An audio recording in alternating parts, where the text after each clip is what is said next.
12 or 13, that uploaded. Thank you. I was worried this morning because I think we only had one or two, and I had to stretch 2 hours for one or two people. But we have a good representation now, so that's what we'll do. Is it's not going to be a critique, like I said. It's going to be a share.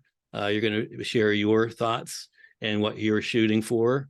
Then we'll go back and maybe pick a few and say maybe you could have brought up the shadows or something like that.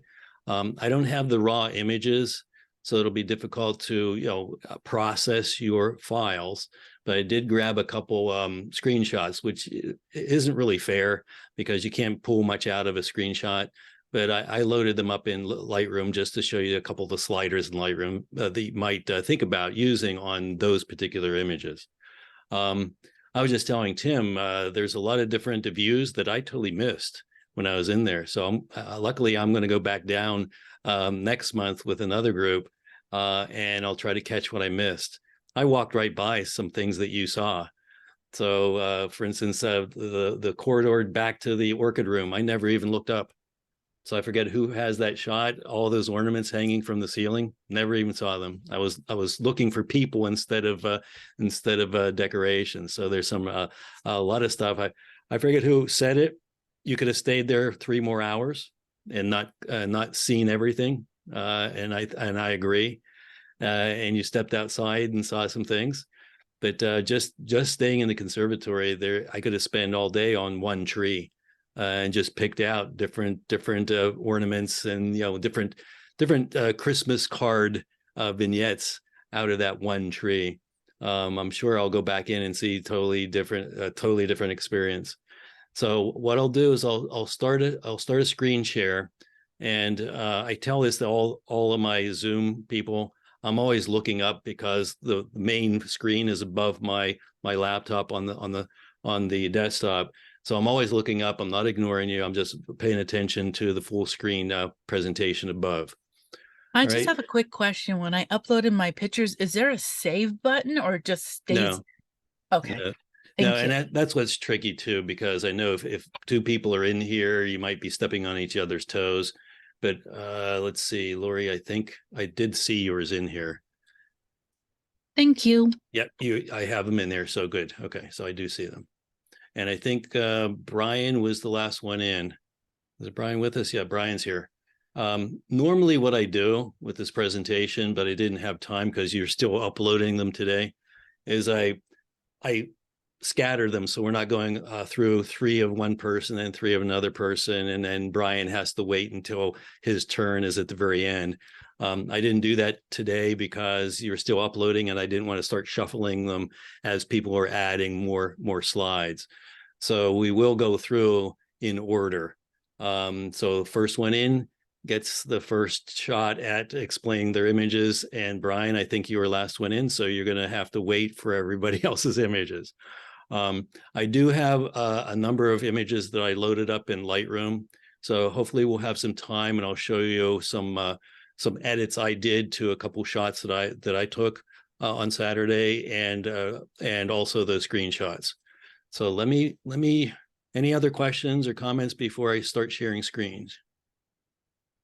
No? Okay, everybody's okay. So let me share my screen. All right.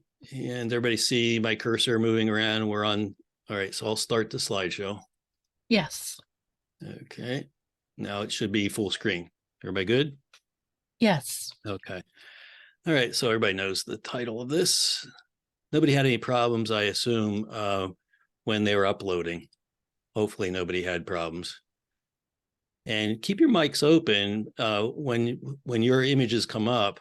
I want you to just share your thoughts, what you were shooting for, what worked, what didn't work. If you struggle with anything, you're going to ask me questions on your slides. Okay, so first, nobody claimed this. Whose was oh, that's this? fine. And I did put my name on that. Okay, it just says your name. Okay, image 2. So you didn't claim it's Nancy Spencer. Okay. So you did a little work on this, didn't you? It was just a texture edit. I knew everybody was taking a picture of this shot, so I wanted mine to be a little bit different. Hmm. And this to me brought out more of a wintry effect for the Christmas season. Okay.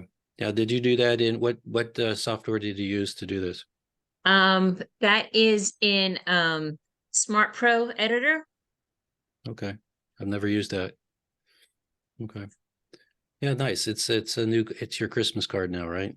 Mm-hmm. Once you take Longwood off of there. Yeah. Put your name in those blocks. Yeah. Yeah. Yeah.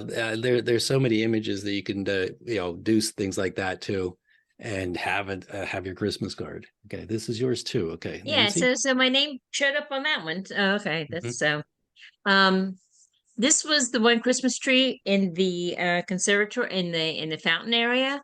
Mhm. And I wanted to reach out and move that prism so I could play with it all day. So I was really happy that I actually even got a starburst coming through the prism, but Mhm. I wanted the prism to turn so it would catch more of the light, but it just wasn't happening. Yeah. So, And if this was your tree, you could move things around, but yeah. thank you for not touching anything. I was Yeah, close. and do you have any idea what your settings were on these? I I didn't ask think people to do that. probably F11. F11, okay. I know some of those lights automatically give us the starbursts because they're already prismed, some of the little Mhm. lights. I don't know if that was from your lens. It looks like it's peeking through the needles, and that also creates those That one, starbursts. yeah. Yeah, so Yeah. you get that outside when you shoot the sun, and it comes through a crook of the tree or leaves and Yeah. things like that. You get those little starbursts. Yeah, very Usually, nice. depending on the amount of light, I will always get it some kind of a flare, Mhm. no matter what lens I have on. Okay, how much processing did you do to these? Any? To this one, little to nothing. Okay, yeah, nice. Yeah, that's where we could have just stayed all night and just worked one tree. You didn't Yeah. even have to walk very far from Yeah. the entranceway. Yeah. And where is this? This is the olive tree. I just absolutely love the olive tree in the succulent room. Mm-hmm. And especially that night, it was so many shadows was going away around, it was just giving a whole different aspect of Mm-hmm. that room. And this I just was underneath it. And obviously I had my narrow focus on this so that all the little lights Really burst sparkled. for Yeah. me. Yeah. Yeah. I walked by. That's one of the trees I walked by, and I noticed that I thought that's what tree it was. And there's another one in the presentation from a totally different angle. Did anybody talk to or notice the volunteer photographer that was in there, that we were in his way half the night?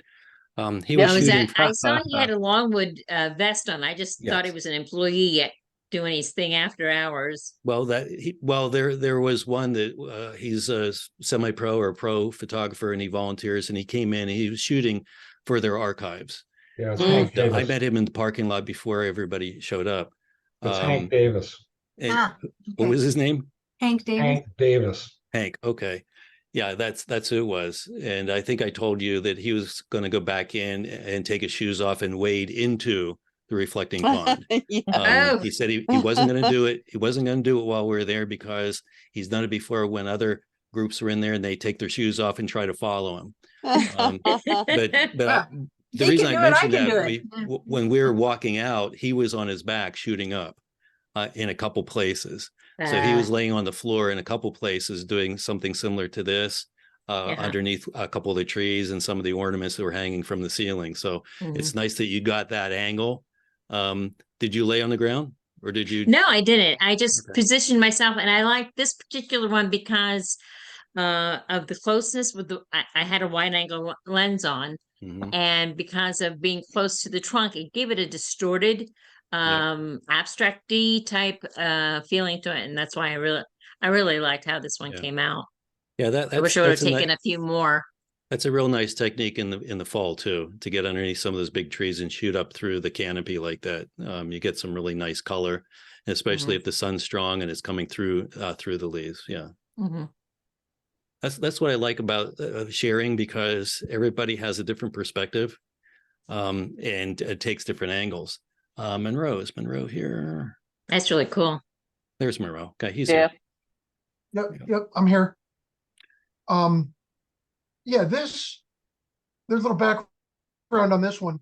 I don't know if the person is in this group or not, because I don't remember who it was, but I went to one of these overnight sessions last year, and one of the fellow photographers, he had a Platypod, those down low, really small tripod thingy, and he set it on the floor and shot up at the spinning tree, and he got this similar type of effect. Mm-hmm. And I thought that was really, really cool. I was kicking myself for not thinking of that myself. So I decided if I get to go back, I'm going to try to do it myself. Mm-hmm. So I did. I didn't use the Platypod. I just shot it straight on, with my tripod, like everything else. That's really nice. Yeah. I tried a bunch of different settings, shorter shutter speeds. Mm-hmm. Those, I just didn't think those really showed the motion as much. This one was 25 seconds, and it shows the whole thing. Looks like it's spinning like a turbine. The shorter speeds really didn't. Yeah. So, Right. showed motion, but not the magnitude that I wanted. Yeah, and the 25 seconds gave you a good exposure for the entire room too. Yeah. Did you do much processing to bring the color back in the tree after 25 seconds? Not really. I in Photoshop I did bring up the shadows, because the stuff on the sides was not real bright. Mm-hmm. So it kind of evened out the exposure across the rest of the frame. Yeah. But the tree itself, just a little bit of saturation addition, but that was it. This is almost what it looked like coming out of the camera. Pretty Yeah, close. and you came around to the other side. Most of us were shooting this tree from the palm room side, I think. So I you like got this side. Yeah, I like this Yeah, side. I'm going to much go better. back down and go to this side next time. Yep. There's a lot of things to Actually, photograph, Bob. Yeah, the real simple reason I did that, yeah. there was somebody else in the way, and it's like, okay, I could stand here and wait, or I could go to the other side. So I just went to the other side. So the other side works better, I think. I like the trees, and I like the trees in the background versus the windows from the conservatory. Yep. Yeah. Yep. I like that view. I was playing with this, trying to slow it down to see how fast you had to get your shutter speed to freeze it, and it's moving. You don't realize how fast it's moving until you try to freeze it. And I also went close up and took a couple videos. I'm not a video person. I think Dawn, you were with me, and I was trying to take a video, and there's just not enough light. I should have pulled the LED panel out of my bag that I had in that roll around, because the video was just too dark. But it gives you a really nice feeling when I was zoomed in close, and they were just moving past the lens. And I'm going to go back down and turn that LED light on too. I should have used the LED in a couple places. And I saw a lot of this in the presentation. So everybody played with that zoom effect. Is this the first time you did this, Monroe, or is, I forget who was telling me this was the first time they used it? Is Monroe? Yes, let's see it. Picture, there it is. Took a second to come up. Yeah, what I did here is, this is a composite, 2 different images. One was just the tree, in the background. So that's why everything isn't all exploding from the zoom. And then, I didn't move anything. And then I took another several frames where I adjusted the zoom during the exposure. Let me make my note here. You had a 3.2 second exposure for the zoom explosion one. And I just, tried to go a little faster, tried to go a little slower, just kind of played around to see, which looked better. Because Mhm. you're right, I had never done this before. And Did- it came out looking pretty cool, but by itself, it just kind of looked like, you're heading into hyperspace. Yeah. You couldn't really tell that it was a Christmas tree in a Christmas set. Did you, So I, Monroe, just a took quick question. that- Did you do this Sorry. double exposure in camera or in Photoshop? in Photoshop. Oh, so Yeah, you did, two you took two separate and you frames. composite. Okay. I Okay. composited them in Photoshop, yeah. Okay. So the 'cause base we- frame was just a regular tree. Okay. Yeah, Yeah, and I then- was wondering because And we then just I did- layered we just- on the explosion. Mhm. And I think it's at about 50% opacity. Mhm. It's normal mode. I tried some of the other blend modes and they didn't look as good. Mhm. So I kind of left it there.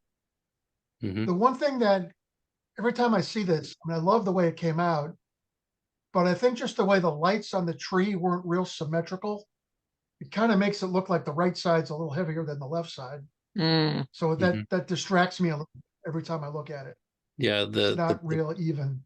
yeah, the palm coming in from the left-hand side sort of throws it off a little bit. Yeah. Yeah, I see what you mean. Yeah, try a little bit different crop or something. You might find a little more balance. But yeah, that's interesting that you did that in Photoshop because we just ran a double exposure class and we're doing similar things in camera with double exposure modes. So you might, if you really like this technique, you might look into your camera and see if you have double exposure mode or multiple exposure mode and play with that because you get all kinds of crazy results. Check that out because I'd never really done this sort of thing before. So Mm-hmm. I Yeah. wonder if you had turned it to, instead of landscape, if Portrait. you had done a vertical orientation, if you could have gotten rid of that thing on the left. Yeah, that's possibly. yeah, that's something that we talked about. If you really like the scene, don't leave the scene until you do a vertical along with your horizontal. You might like the portrait better than the landscape. Exactly. Especially in this case, because everything was fairly tall with all those trees, and you might find that you like the portrait better. Because it's a lovely photo. Yeah, Monroe, I think you only uploaded 2. Yeah, I thought that was the instructions were 2. Yeah, and then I told the group you might not have been there. I said let's do 3, but that's fine. Yeah. Oh, well, sorry. Chuck, you're up next. I'm sure you had plenty more to share, Monroe. Chuck, you're up next. Okay. Just one of the trees that I saw outside. This was a composite, in-camera composite. Took the green shot, the green lights on the tree, and then took a red flashlight and painted the other branches. Oh, I was wondering if this was how it was lit because it didn't look natural to me. No, Okay. no, it's not. And I mean, you've just got the green branches on there, but I Okay. painted them all red, and then for post processing, I had to bring up the red a good bit. I didn't have it quite red enough for it, but that was the effect that I got there. Okay. Yeah, because I didn't see a tree that looked like this. So I was going to ask you what you did with it. Okay. Well, that's good, I guess. I was gonna say, where was this tree? Because I don't remember a red and green tree, but You were gonna go out and photograph this one too, right? yeah, I'm gonna go out and photograph this one too. Yeah, it's fun to play with, especially the lights with all these vivid colors. The only thing that I would want more of is a little more of the trunk, just a tad more down there to tell me it's a tree. That's the only thing that I would want a little bit more of. But I don't know, maybe there's a person standing down there, there were wires or whatever, but yeah, that almost looks like a bloom to me. Yeah, I had more trunk on it. It just it actually, I thought it looked better with less trunk. Well, maybe Um, maybe all that dark that's around the trunk, that's probably what you were removing. Yeah. That could be, that's And true. and this makes it more symmetrical, probably. Now this bothers me. What is That is this is Halloween. it's looks like orange jello. Oh, maybe that's what they'll do next year. Who knows? Yeah, But that was just that I wasn't mean, the color, was it, Chuck? that, yeah, as a matter of fact, I didn't change the color at all on the, I don't think I did anything on the color inside of that, pool. So But when you bring up the lights, I imagine there are other people that had the same shot, and I looked at it and thought, you know, I like the reflecting. I really wish I could have gotten more color from the outside. All the lights in there are virtually all white. Just about everything in that reflecting pool is white. The fountain, the lights on the tree, everything is almost all white. But yeah, taking the color out from around that pool. That's what I was wondering. Was that the color, or is it just full? Or did you play with the color? I didn't play with the color. Okay, all right. I don't think I did anything with the color there with the pool itself. Okay.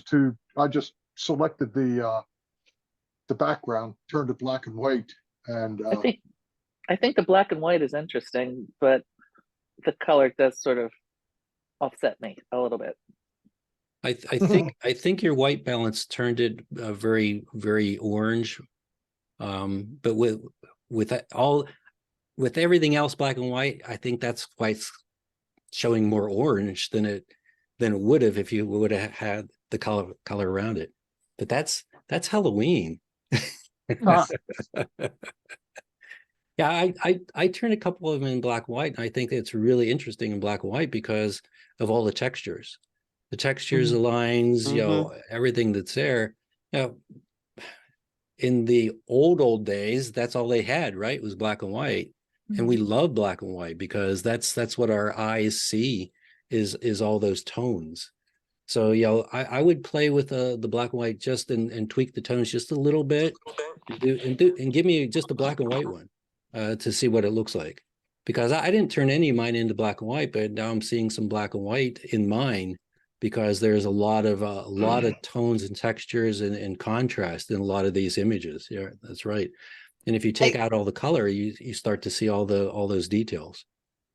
I think that it would have been better if the color were a cool tone. What you have is everything is cool except for the orange, which is warm. So if it had been a sapphire blue, I think it would have been instead of straight black and white. More aesthetically pleasing. And Chuck, how did you take the color out? Just curious. I just selected the background. I used an AI selected the background and turned that black and white. Okay, so I'll if we have time, I'll show you some tweaks with the black and white in Lightroom. They're a little bit. I mean, it's just a matter of saying, okay, make this black and white. The only thing I had to do was because it did select or let's see, I guess as I selected the pool or the subject, which would be the subject in there, right at the very far end of it was the red pieces, and it selected that as well. I didn't want that in there. I wanted just the pool by itself. Okay. So yeah. Remind me to change one of the images into black and white just to show you some of the tweaks if you're going black and white. And in this one, I see an angel. So there's an angel. Oh yeah, very cool. Yeah. Very cool. that was the reason I kept it. I really wish I could have caught, like you say, catching the blue hour when you could have a little bit behind it, but this was about as much as I could do there. Yeah, so that was just straight on. You had it on you had your camera on the tripod, obviously, because the lines are straight. Yes. Because you do that handheld, and you get a lot of the wigglies and sometimes that's nice too. But this is just coming out at me, and I see the angel. So yeah, it is the camera allows me to do an in-camera composite. The OM1 has a live composite feature. Even you can just set it and say, okay, look, I know it's going to take I believe this was a 2-second shot, Mhm. And then it just, anything that changes after that, it keeps that picture and then change anything that changes. So I was able to zoom after that and Mhm. get it to the right way. Yeah, nice. And you picked the right color tree too, the blue. Yeah. They look like crystals too. Yeah, they do. Yeah, the ends. It looks like fiber optics is what it looks like. Mhm. Yeah. Yeah. Ashley, you're up. Is Ashley with us? Yes, Ashley's here. I'm here, yep. Yep. Turn my light on. Yeah, so this was one of the trees, like as you walk to the coming in the main entrance of the conservatory, walking around to the right. Mhm. I was trying to get that big tree behind it a little bit with like the bokeh Mhm. look. That big tree, you know, in the centerpiece of the main conservatory area.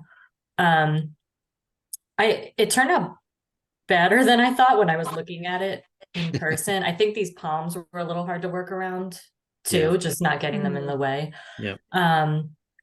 The only thing that bothered me a little bit was the white lights in the front there. Mhm. Making them a little less, I guess, bright, like a little softer in a Mhm. way. Yeah. But Go ahead. oh, I was just gonna say, just trying that like that close-up shot like you showed us in the virtual course as well. Okay. Yeah. Can you see my cursor moving around? Okay. Yep. This spot right here. Okay. That's almost a blown out spot on those needles. So if we could go back in and maybe burn that in or mask it and bring some of the color in back into this one spot. See, it's right in the middle. Okay. So if we crop from the right hand side or the left hand side maybe, or if we can bring back some of that right there, because it's right in the middle, so my eye goes right to that spot. And that's not what you want me to look at, right? You want me to look up here. Right. Right. Okay. Right. So yeah, that's one thing that you want to be cautious of, is blowing out those highlights where you don't want people's eyes to go. So there might be enough information there to bring it back in Lightroom or with Photoshop with some of the dodge and burn tools or the masking tools. But yeah, that's nice. And that I was trying to get shots with the bigger trees in the background. I just couldn't get around it the right way.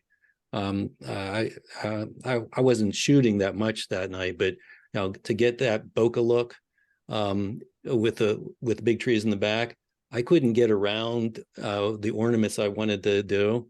I got just 2 or 3 lights. You got a lot more in there than I could have gotten. Yeah. So that's nice. And that's what I said, you know, you can just spend all day with one tree.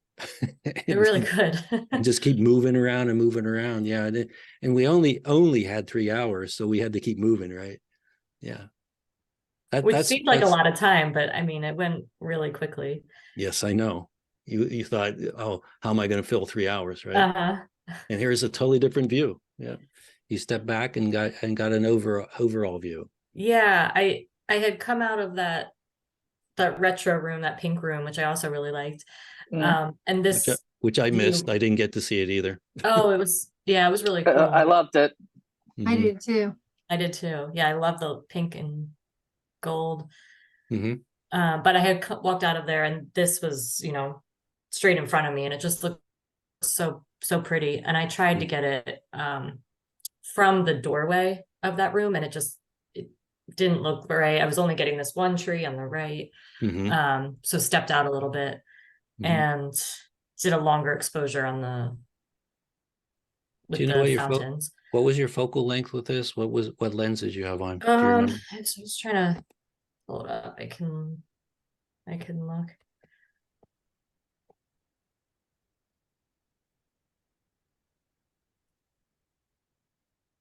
I was just wondering because on my camera, my 24 and even the 15. Well, when I put the 15 on, it was more than enough.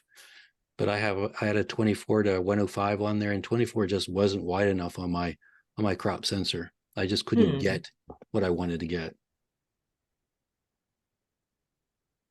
but that's again, that's coming from the opposite side than everybody else, me included, were shooting this view Yeah. from. So this was So- 18 millimeters. Okay, that's fairly wide then. Yeah. Hmm. But yeah, it's tough to get those big tall trees in totally. Unless you can really step backwards or step back. Yeah. Yeah. But that's what I want to say about this. You went behind, we're all shooting straight on the traditional what they call money shot, and you were Mhm. behind it and you got a totally different look. And it's interesting. Yeah. Yeah, and I don't think they normally do the fountains in this center area. Maybe they do, and I've just never noticed it before. Yeah, they do. But that kind of Yeah, they do. It's there. You just It's don't all- notice it because it's not lit in a dark area like it is right here. You're probably usually there during yeah, the it's day. different. During the day. Stands out more, I guess. Yeah, and it stands out more. Yes, That's- exactly. Yeah, that's what I noticed. There's a lot of darkness in that building this year. I Mhm. didn't notice that before when I'm in Mhm. there, and it's probably because I'm always in there with a crowd, and I'm not standing in one place. But there's a lot of shadows in that building with all these lights, and that's the retro too, I think. And this is the same tree. That's that olive tree, Yeah, right? the olive tree. Mhm. That you were laying on the ground, and she's taking it from the side. Yeah. I really I like almost- this That's shot. where it is. Mm-hmm. Yeah, I almost didn't go in that room because, like you said, Bob, it looked so dark in there. I'm like, I don't know if there's anything in there. And then I stepped in and walked through, and this tree was just so cool. That's always one of my favorite rooms. Yeah, me Yeah. too. Yeah, me too. Yeah. Actually, there was a lot of cool pictures in there because of the darkness and the shadows that the succulents were Mhm. you know, well, it was really cool. I could have stayed in there for an hour just. Yeah. Did you see the pineapple in the tree? Oh God, yeah. Yeah. Yeah. Yeah. There was a big pineapple as decorations in there too. And I didn't even see it until I shot that tree. No, I And missed that. and then I looked at my my LCD panel. I'm like, I looked up and there's a pineapple in that tree. Yeah, that's just a gorgeous tree. Any time of It the year. is. Yeah. Yeah, when they put all those little twinkly lights on there, it's really cool. Yeah. And Yeah. one of the really special things about that night was like this shot is unspoiled by having 20 people in the shot. Yes. God, yes. I've been in the Silver Garden, I don't know, 40, 50 times. Yeah. And, you know, sometimes you're in there and there's 3 or 4 people milling around, but I've Mhm. never been in the Silver Garden alone. Mhm. And yeah, and it's also that it's not a big tree, but it's, you know, I shoot with the 35 millimeter and I could never get the whole tree in like you do here. Yeah. Mhm. And somebody always stops underneath it when you want to take a picture of it. I Yes. do. Exactly.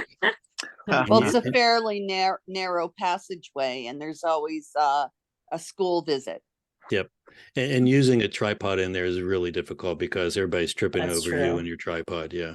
Yeah. So that was a nice experience. Yeah, I could have spent a lot more time in there, but I was just sort of chasing you guys around trying to find you, and nobody was in there, so I didn't really spend much time there. Next I time. went back. I was back at Longwood yesterday, and that big, beautiful orchid that's hanging up in the orchid room. Yeah. In the back there. Yeah, I laid myself down underneath it to take a picture shooting up, and people Oh, were just wow. milling around about me, and it came out wonderfully. Okay. If I do say You just so myself. took a nap on the bench, huh? On the floor, on the floor. And everybody's like, that's the way to do it. Crazy photographers. Yep. Susan? Yeah. Well, I love that room too, the pink room. And I just felt like that what this said celebration and Mhm. like the bokeh effect of the lights Yeah. and the color, the tones of the color. So yeah, I Were was these really happy glasses with on it. were these glasses on the top of the bar? Mhm. Yeah. Oh my God, Yeah. yes. Mhm. It was Oh the my God, best. yeah. Yeah, I Yeah. got, Marcy I was did the another best. one that had 5 glasses, the picture, and then Yeah. 4 other Yeah. glasses in it. But I liked this one better in terms of just the one glass and the Yeah, picture. that's nice. That's Yeah. a detail shot, and you really did the bokeh, the background, really nice. That, that's why I Glasses did. had a tendency to disappear into the Yeah. tree behind it. Mhm. Yeah, I had a Mhm. hard time with those glasses. Yours turned out beautifully. Thank Yeah, you. I love how saturated your colors are, and the contrast is really nice. Did you process this much, Susan? I turned the clarity and the texture up a good amount, Okay. which is, I think, what helped make the picture as distinct as it was, but Mhm. not much else. I liked how the lights are reflecting in the picture, Yeah. which are in focus, and then all the other lights are nice and soft, including the glass or the Yep. The martini glass. martini glass in Yeah. the back. You used a shallow depth of field, which Yeah. most people would try to get both of those pieces of glass in focus. Yeah, I But- sort of live at the narrow depth of field, so. Yep. And we know what that second glass is. We don't have to have that pin sharp. And if you would have done that, you probably would have lost all that creamy background. Are you using a special lens for this? I You're not think it lens might have been a babying. macro. No, it A was macro? Okay. a It almost has a yeah, swirl or curve to the lights in the background. yeah, That's what I was 90 wondering. millimeter macro lens at 2.8. Okay, so you're stepped away a little bit from it then. Yeah. Yeah, it wasn't that far, but it's far enough to get Mhm. the shot. And I love those windows. Yeah, Yeah. I do too. And that's I whenever I do these classes, I like to do shots out the windows, and Christmas time is the best time for that. So Yeah, and Very nice. Very nice. the one thing I didn't pay attention to, I was looking for some fogged up windows, and I zoomed into one of my shots, and there it is, way in the background. I want to do something like this through the steamed up windows, and Yeah. there were a couple. I just didn't venture down that hall, but yeah, that's nice. I've shot. I think it's the same windows, and I like the screen effect. How the screen breaks up the background. Mhm. Yeah, it's Yeah. nice. All those little tiny details that are always there all year round, but with the lights in the background, it really makes it special. yeah, the windows are so beautiful. Hmm. Yeah, when I did a course, I think it was last year, and I put a picture up in the demo, and I challenged them to find it. We walk by it every time we're in there. Was that the pot with the dragon on The it? dragon, yeah, Yeah, I saw it. the dragon, okay. yeah. We walk by it all the time. Those Chinese or Asian pots, and everybody's like, "Where's that I at?" found it. I'd Yeah, seen it before. most people did once they started looking for it. Now this is your lens baby, or is it that other? No, this is the Helios. This is the Russian lens. It's a manual focus lens. It's made in Russia in the mid 80s, and I have an adapter to put it on mine. And I also switched the front element so you can, because they're all manual, you can unscrew it and turn the glass over, and it creates this really cool bokeh. Mhm. And so I use that. And you can see the little bit of the bokeh on the tree. Mm-hmm. Yeah. Yeah. And did you take many with that lens in the overall scene? I'd be interested to see what it does to that reflecting in that palm room that everybody was taking. Wonder what it I would showed do. you some of them where I would take a picture of the tree and it would be nothing but balls, the bokeh Yeah. balls. Yeah. That was the effect that you would get from it. And that lens is probably all over eBay, right? Yeah, Mhm. I ordered mine. I think mine came from Belarus, I think. Yeah. When I ordered it, I mean, they have them, and it was like $50 or $60. I mean, Mhm. it wasn't expensive at all. But you have to get there were a whole series of these lenses made, and you have to get one that's a 44-2 in Mhm. order to be able to get the effects. If you get one of the other ones, sometimes you don't get the same effects. Yeah. But that's nice. That's a painterly look. Yeah, it's Yeah. really Mhm. soft. Yeah, we had a speaker just last night that was talking about the art of photography, and he was comparing some photographers to fine artists and the masters, and And that's what he was talking about. There is a whole genre of this type of photography, turn of the century, or 1920s or something.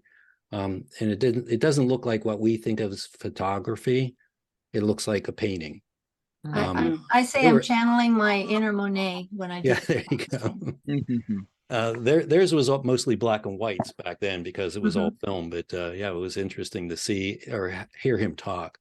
And I'm seeing a lot of that with these pictures right here. This one, I just went, oh, when I saw it. And again, I used the Helios, and when you get the background to be a certain distance away from your subject, you can see all the little bokeh balls around it. It was just like, oh, this is it. This is the one. Yeah. And that happens in the lens, which is cool because it looks real. It doesn't look like it's been generated, if you know what I mean. Yeah. Through Photoshop. It's almost impossible to generate. Although I did up near the top of the teardrop bulb, I did do a little bit of AI generation because it had a darker area there. So I used that and just did a lasso and did the AI generation, and it filled it in just beautifully. And I also took out one at the bottom. I had a much bigger bulb because, they're doing the retro. They're using all these huge lights. And so I had one down at the bottom, and the way I wanted to crop it, it was still there. So I used it and generated it, and it did a great job of filling it in. Yeah, that's really pretty. Yeah, I like that. I use Lightroom, so I use the radial filter in Lightroom and put a circle over the indentation in the bulb and lightened it a little bit so that the center of that red flower really pops. Yeah. Yeah, and if you don't know what she's talking about as far as those masking tools, I'll bring that up real quick at the end of our session. And this is your Lens Baby, right? This is my Lens Baby, yeah. It's a Composer Pro, and I had a double glass 2 optic in it, and the double glass and the Creative Bokeh optics have a magnetic ring in them, so you can take little magnet discs that have different cutouts in them, and this one had stars, and put it in the front, and then all the lights that you see will be in that shape. This is actually the tree that was spinning. So this is a tree that's in the center of the conservatory. Wow. Wow, that's beautiful. And I stood off to the side. So I was, if you're in there, I was to the right of the palm court, and I was shooting through 2 pillars. And so what you're seeing on the right-hand side is actually one of the fir trees that had lights on it that was coming out. And so that's where you get the white stars that are on the right-hand side. Very nice. And it blurred it enough that it kind of looks like smoke. Yeah. So it looks like the stars are kind of migrating toward the tree. Your shutter speed, to freeze it like that, was it a high shutter speed? Because everybody else had shot that, it was moving. So yeah, it was amazing how the Lens Baby was able to capture it. And of course they're manual lenses, so I don't have any metadata for them. Yeah. I just took a couple, and mainly it was when you're using those, you set the shutter, and I was using ISO 200 and I had it on a tripod. You set the shutter so that you can get a good exposure. And so I just did a couple of them, and then that's cool. Too dark, too light. That's it. Yeah. Somebody else said that they have the Lens Baby. Did you shoot with it? I forget who mentioned that, but yeah, I don't own a Lens Baby, so I would have done that with my little cutout your snowflake paper. Yeah, snowflake would have worked there. Yeah. Yeah, I tried a couple of different ones. I put the heart one in, and I put another one in, but that one I like the stars best. Amanda? She's here. Yes, she's here. Yep, I'm here. Okay. So I mean, That's this is lovely. The shot everybody was going for, but I really like reflections and water effects.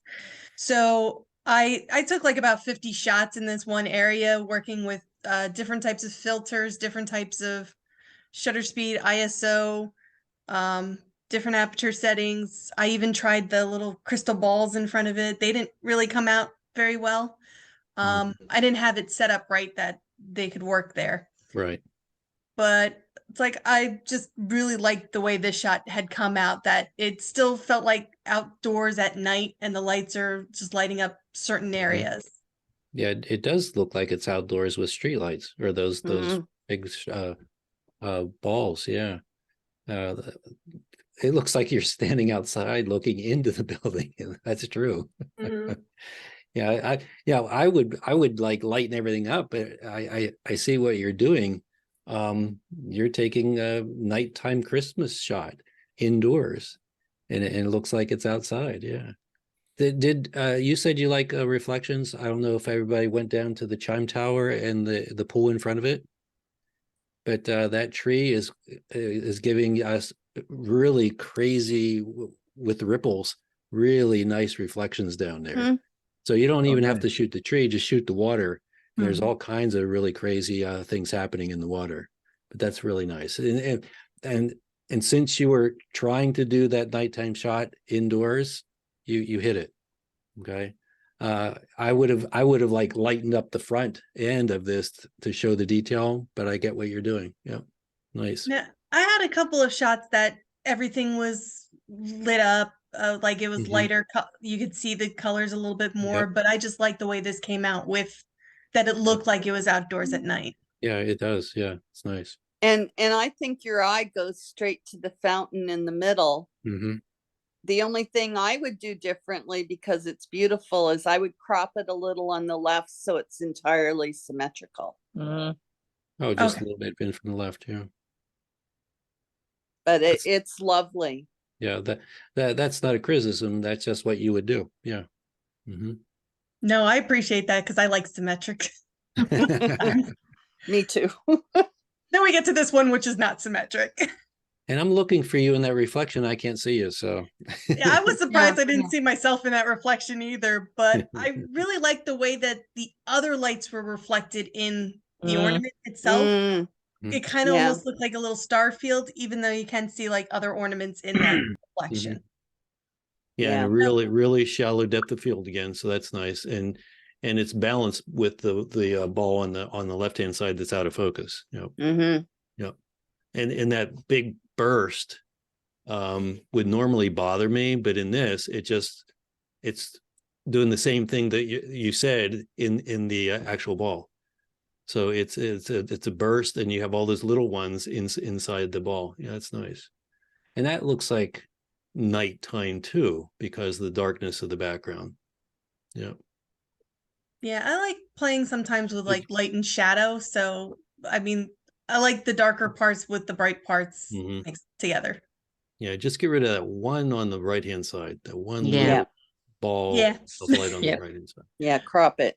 Not a big deal, but you know we just take that out and that'll balance out. I actually had to crop the bottom a little bit because there was like a white spot right there underneath the crystal ball, so I kind of had to crop it enough to. Did you shoot this with the macro, or did you? No, I actually shot this with my normal lens. The focal length that it's at is 163. Okay, so you zoomed in. Okay. Yeah, I didn't start using the macro until the very end because I'm like, oh, I should have been using my macro. And I had 2 extra lenses I never pulled out of the bag either. Yeah. This was actually shot with the macro because I kind of was going for, I really wanted the starburst effect that actually looked like it was pointed stars, not just a big bowl with a lot of lines. I wanted like the fewer lines. And I got that with the macro at the high focal, high f-stop, I mean. Yeah, close down your lens. The only thing I'd want is more light on the actual subject. That's the darkest part of the image, and it's in the middle. So try to, if you use Lightroom to process. We have it, but the subscription's out, so we have to like renew it. That's where you might use that radial mask and just open up that middle, because that's the darkest part of the image, and that's really your subject. So we need a little more light there. Or since you're using the macro, maybe you use a little bit of extra light. I think Dawn, you said you pulled out a flashlight. I remember it was you, wasn't it? Yeah. Yeah, and you said that's your secret weapon. Did you Yes. use that at all? Yes. Yes. So this would be a spot where this Yeah. would be a spot where you just take a little pen light or something, keep it in your pocket, and just add a little extra light in there. Okay. I did have three sources of light with me that day, so I just didn't pull them out. Yeah, I know.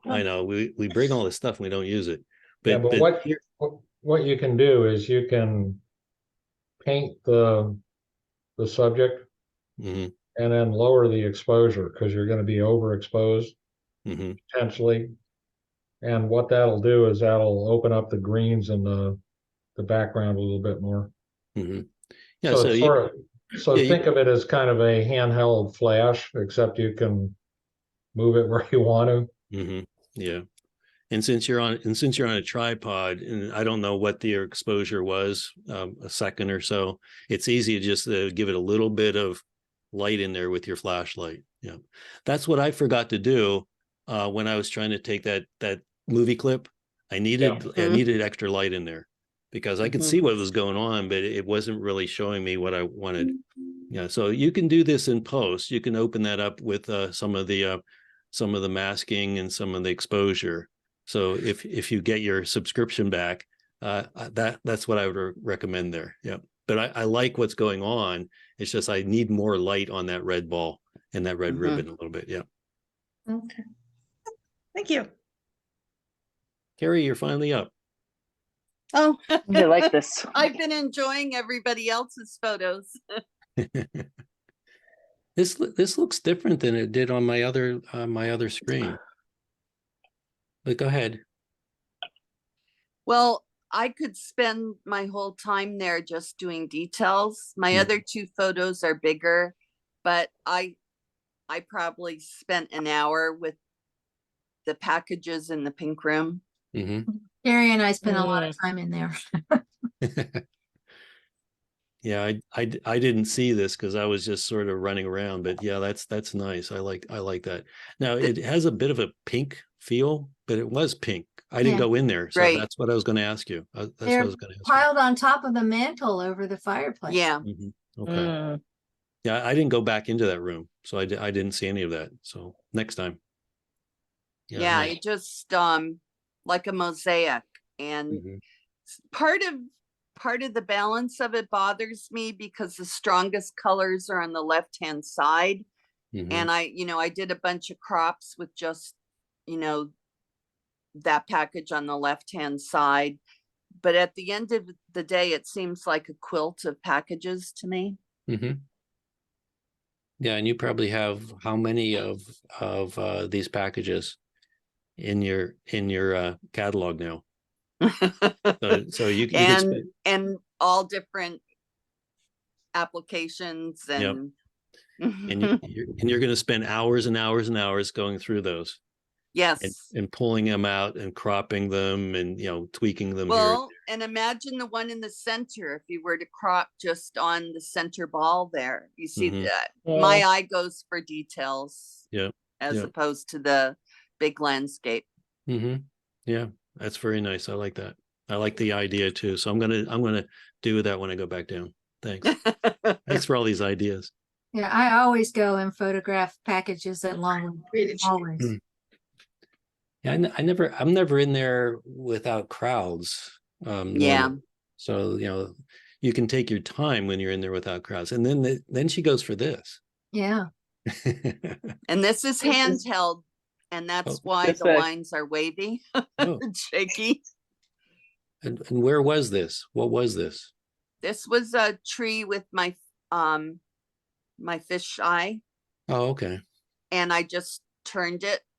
What I did is I put I'm not very good at total manual exposure. I'm usually aperture priority. So what I do when I need a long exposure, I put it in bulb.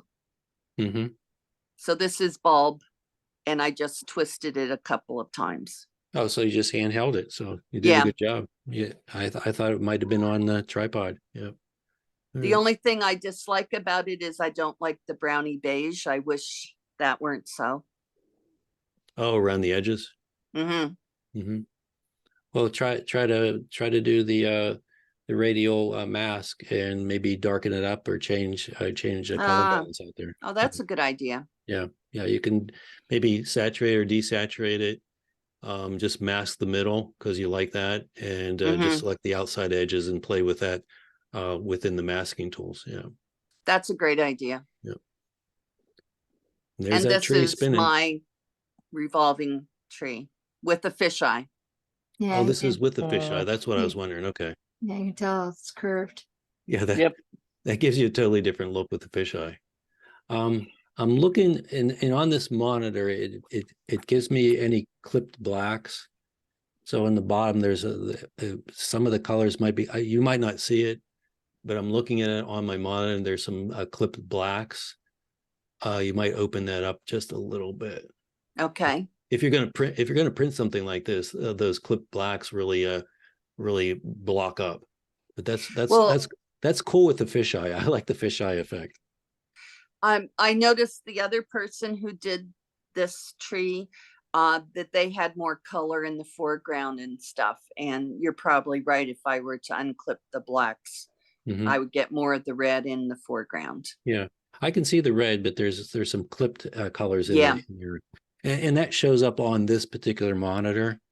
And when I proof something on this monitor, it shows me what's going to be clipped in if I'm going to print. Okay. Because those blacks really kind of clog up on certain papers, so you want to be careful of that. But that's nice. You might be able to push a little bit more light into the surrounding area. Yeah. But that's I don't have a fisheye. At least I don't carry one with me, and this kind of environment really lends itself to those kind of lenses. I very seldom use it. And it's a cheap lens, a Rokinon. But when we don't have crowds at Longwood, you can use it. Yeah. Yeah. And that's, you wouldn't get what you have in the background with all the crowds. Exactly. Or in the foreground, everybody be standing in front of that, taking their selfies. Betsy. Okay. So I strode a little bit further afar when I was outside and went down to the Pierce house. And when I turned around, I saw the big blue birch tree through the lighted tree out by the house. And it just seemed like a really cool shot. And I purposely, I think I took down the shadows and the highlights to make sure like it was completely black around everything but what was lit up. Yeah, you went the exact opposite of what I would have done. I would open it up. Okay. This is very abstract, which is what I love it. Yeah, yeah, because you got all the pin lights making the tree, and then that crazy blue one in the background. Yeah, I never viewed it from that angle. I was down below this area, so they were side by side, not shooting through like that. Yeah, that's very cool. That's an abstract out of reality. Yeah. I sometimes go for the abstract. Yeah. It's kind of cool. Makes people think. Exactly, because we have these cameras that shoot perfect photographs now. Yeah. And I see more and more and more abstract painterly effects than you ever did before. Yeah, I mean, that's I didn't do a whole lot of post-processing on that. That was about the limit of this. Okay. All right, this one, so this is, again, shooting from a different angle, right? So everybody is shooting back towards the pink room. That's the rotating tree. And I just loved how the tree came through the water. Obviously, it was a slow shutter speed, so it helped to soften the fountain sprays. And then I cropped it to get it as symmetrical as possible, like with the ball lights next to on opposite sides of the tree, Mhm. just to give it a healthy balance. Yeah. Yeah, it's hard to see on my screen, but it has that real soft, foggy effect going through that water. Yeah. Yeah, hmm Yeah, and but see, then I never even looked from that angle. The only thing yeah. is the two bulbs at the very top. Mhm. We either need to get rid of them or add more of them, I think. Way at the top, these. Oh, I see what you're talking about. I agree. They Yep. could be a distraction. Yeah, either give me more or get rid of them, I think. But I know if you try to crop it, you'll crop out the bottom, the top of that tree. So Yep, you yep, might have to, do some retouching or something there to yep, remove yep. those. Or if you have more, give me more of those. All right, I'll take a look at that. Because No, I I know agree what with they that. are, but if you weren't there, it's a little bit distracting because they're bright. They're bright, so it takes your Yep. eye out of the frame across the top. Yeah, yeah. There were a couple of shots that I took where there was like little distracting lights that I completely messed out. Mm-hmm. So similar idea there. So Yeah, yeah, and you totally can agree. probably either clone them or mask them, but Yep, yep. but you do have the dark shapes of the posts. So if you get rid of Right. the lights at the top, it might They be look a little confusing funky. too. So maybe if you have them, give me a little bit more of them. Yep, yep, Okay. yep. Oh, and everybody Okay. gets into this zoom, man. Mhm. This is a light speed. Mhm. This is I took a lot of the zoom things. I have one shot that I almost think of as warp speed from Star Trek. Yes. I just, so I actually went back and added this in this morning when I realized that we could put in 3. I thought I'd put in at least one of my zoom shots. I do like it because the center stays pretty stable and then the light's just coming out at you. Mm-hmm. Yeah. And that's keeping it on the tripod. Yep. Yep. And it does really look like you're zooming into this thing. Yeah. And keeping it dark gives us that fiber optic look again too. Right. If you would have opened it up, it wouldn't have been as dramatic. That's a lot of fun. I'm glad everybody tried that. Is that the first time, or you've done that before? I've done it before, but it was a good reminder. Sometimes I forget about things like this, so it was just a good reminder from the pre-session. Yeah, and if you're doing like night photography in the city, I always do one of those. When I'm taking a photograph of a building with a lot of lights, and just do one of those, and maybe do one on top of a double exposure, and you get all kinds of abstract geometry out of those too. Mm-hmm. The other fun thing I like to do at night is just use slow shutter speed and just move my camera around, like almost painting with the light and getting all sorts of light trails. Yeah, exactly. Yeah. I really like this shot. Mine did not come out. This is I walked right underneath those, never looked up, never noticed them. This is from down near the orchid room, shooting back to the conservatory. Yep. Nice work done. Yep. Thanks, Betsy. Where's Dawn? So I shot it both ways, and this is beautiful. This is the best way. And it's primarily because the Christmas tree out the door was not was the better subject at the end of the leading lines.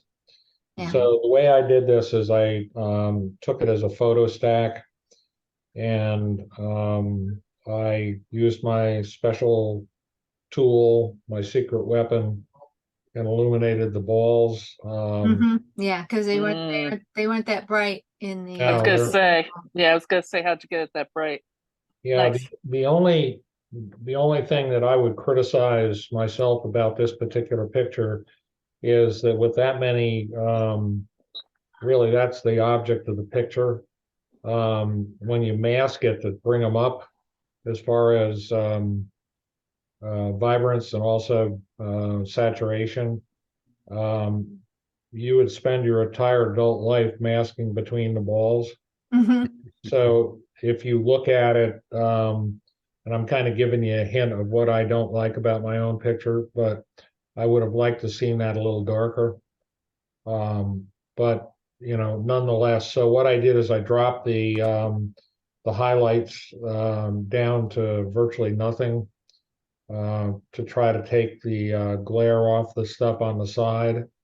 And I dropped the saturation way up, and like I said, I photo stacked it. So that's So- why. That's why How the many work- how many photos are stacked? 30. Wow. Oh my God. And they were all still, because sometimes I saw motion in it when there was an air current. Well, all I can tell you is I did what everybody probably should learn how to do is dumped it over into Photoshop, aligned the layers, and like Bob said in the preamble, you're going to wind up with different alignments, even with the tripod. So there's a little of that the computer interpreted as off alignment. But again, what I was trying to get is there's a lot of blue in this. If you look, Bob, so I dropped the color balance on the blue side and dropped the tint to the blue side. So that's what I did. Yeah, you were doing a number of photo stacking when we were talking, I think. Yeah. With some of the more macro shots too. Yeah. Yeah. Well, one of the things I like shallow depth of field, but a lot of times it doesn't really work. I mean, it doesn't give you the appearance of like the balls jumping out at you. I mean, if I had to do this again, I'd light the balls a little bit more than I did. But I carry a little flashlight. I think Bob mentioned it earlier. I saw you in the back of that hall flashing your light. I did see it. Well, actually, what's funny is I started lighting the balls, and all of a sudden his head came into the picture, and I'm going, I wonder if it's going to show up in there. That was me. Anyway. I was going to walk down that hall, and I saw you flashing, so I knew you were working on that shot. So I got out of there. Yeah, I did the flashlight trick a couple of places in a couple of pictures. There's a guy that if you want to look at his stuff, it's just amazing stuff. His name is Bob Black. Because he'll basically illuminate a whole barn in Wyoming. He'll do Star Trek, and then at the end of the Star Trek, he'll illuminate a barn. Yeah, he'll light paint the barn or the boulder. So if you want to get some good ideas, just go to his site.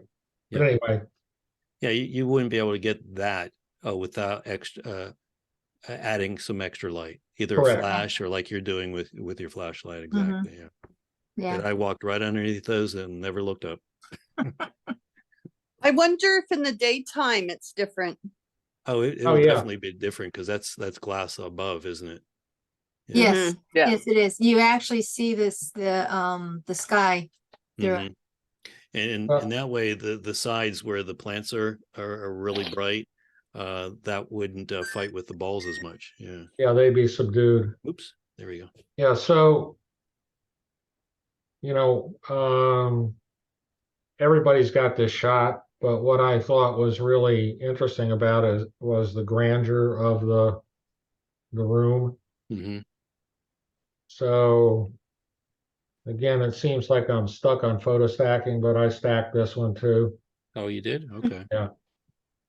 This was, I think 18 pictures, give or take. Well, what's your focal length, your lens on this? Just curious. It was a 24-70. Okay, 24. Yeah, that's about what I was, and it wasn't enough, so I put that 15 on, and I got more of the ceiling. Yeah, I would have. Yes. Again, if I want to critique my own picture, I would have tried to step back a little bit. But if you recall, there's a grate there. It just made it a little bit awkward. So this looked good. And you got the railings leading. You got the railings leading down in, and when you step back, you don't really see that the steps or the railings leading you into that pool. Correct. So what I did is I set the stack up on the flowers on the front. Mm-hmm. And I missed it a little bit. As you can see, it's a little bit soft. But and I also, there's that curly Q on the left-hand side. I kind of wish they had another one there. Would have been nice, but you know, I didn't get to set the picture up. So, but anyway, Don, what would you say is the chief benefit of focus stacking so many pictures as opposed to, I don't know, picking an aperture like f10? Well, you can do f10. I mean, there's no doubt about it. But what you find with stacking is if and I don't, this has been processed so much, I don't think I can show it to you. But if you were to take a look at how sharp the railing was and how sharp the door frame is at the end of the picture, they will be equivalently sharp. So photo stacking is nothing more than superimposing pictures that are in focus like a deck of cards. And so if you want to see things that are totally in focus over a long distance, even with f22, you wouldn't be able to get it as sharp. Yeah. Down the whole pool. Wow, this is a gorgeous photo, but talk about a labor of love. Well, you know, before I sound like I'm too great, I mean, what you do is if you've got a more modern camera, they actually have the this is a Nikon, so it's called Photo Shift. You can actually set this up. So like I said, I think this was 20 shots. So you set it up to take 20 shots, you hit the go button, it takes 20 shots, you dump it into Photoshop, you align it, and then you merge the layers, and it's very good. And I know a lot of the cameras do the processing in camera now too. Yeah. Yeah, mine does not, but you know, again, it's really no big deal to. Yeah, I know somebody shoots Olympus and it does a phenomenal job of That's what doing in-camera stacking. Yeah. I have an OM1 and that one does the in-camera stacking. Yeah. It's really a nice feature. You can save the individuals, and if it messes up, you can do it in Photoshop, like Don's saying. But from what I've seen, it does, and it's getting better and better every day too. And this person uses it for a lot of their macro. They focus stack and they process it in camera. Yeah. So if you go back to the last picture, Bob, I'm not trying to overwork this, but I forget who it was that mentioned that the points of light were really white. So I think Bob mentioned exposed for the lights. I think that was your advice. Yeah. So this was a very dark picture that I brought up in Lightroom. Okay. As far as open up the shadows in Lightroom. Correct. So again, my preference in Lightroom is you dump the highlights down, which makes the picture a little bit flatter, but it gives the impression of sharpening. So that's another cheap trick. So if you move to the next one. So again, this one, once again, you guys understand my trick now. This is also photo stack. This is 30 images. And the reason I wanted it to be a stack was I wanted to see the pine boughs behind it is somewhat in focus. So if you take a look at the 2 o'clock light and you take a look at the pine boughs behind it, they're pretty sharp. Yep. And this particular ornament was curled. So if you took it straight on, you wouldn't get the writing in the curl to be sharp. So did you have your star cross filter on? yeah, I shot it with so we were reminiscing about that. I went down to Cameras Etc. in Newark, and if you haven't used them, they're really a good place. That's my pitch for Cameras Etc. But they had they actually had to look in a box. So Bob's kidding around about being in a box. They found an old Tiffin 4-point star, and I shot it with a 105 2.8 macro lens. I think the clerk or the person at the store said, we haven't sold one of those in ages. Yeah, You got the last one. I think I did, by the way. But and you probably got a better one than they're putting out these days too. So anyway, the whole idea of this is this was taken with a lot of incredibly shallow depth of field shots. I think I shot this at if not 2.8, it was 3.5. So and you weren't shooting with the macro here, were you? Say again, please. You weren't shooting with the macro here, were you? Macro lens? Yeah. Oh, it is a macro lens. Okay. Yeah, but I so in fairness to this picture, this is probably a depending on how you define crop, it's about a 70% crop. Oh, okay. Yeah, and that's something that we don't talk about, but always give yourself enough room. Okay, we try to fill the frame, but a lot of times you try to fill the frame and you crop too much in camera. So give yourself enough room so you can crop in post, because a lot of times and I've done that with flower images. I just filled the frame and I'm too close and I missed that one petal, or in this case I might have missed that top piece, that top point or something. Looking, especially I was having problems in the dark a little bit as far as focusing and framing through the viewfinder. So having that extra light would have helped me too if I would have thought to use it. It would have helped me frame a little bit better through my viewfinder if I would have added a little bit of light here and there. Yeah, so I know I'm talking a lot, I apologize, but one of the things you can do in Lightroom is you can mask. And so I masked this star as the subject. And then I cleaned up the edges. I inverted the mask and duplicated it and dropped the exposure behind the star to give it so it stands out a little bit more. Yeah, so the overall exposure was a little flatter than it was here because you darkened down the background a bit. Correct. You burned it in. Okay. All right. Yeah, so that's if you want a simple trick to make people stand out in a group picture, just select them, pop it up a half a stop, and then drop the picture back to when it looks good. Right. So. Right.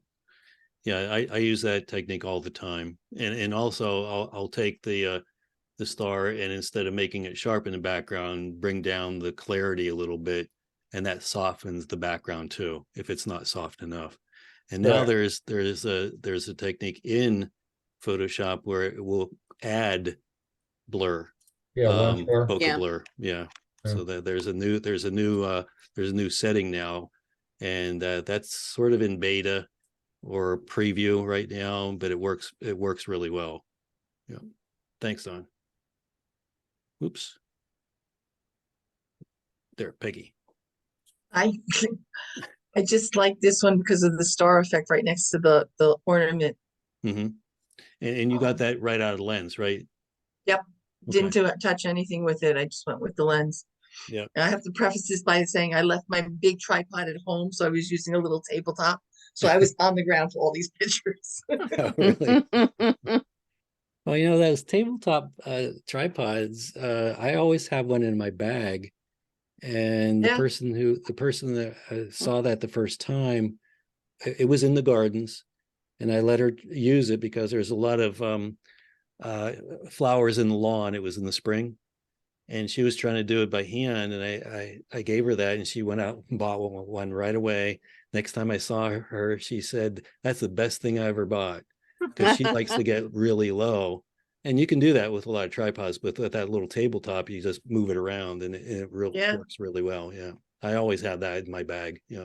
Yeah, no, I just had to get creative with my pictures.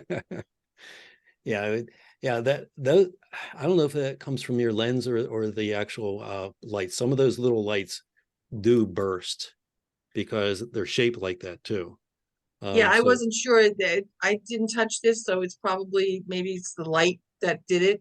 I know it was a long shutter speed, a long shutter opening.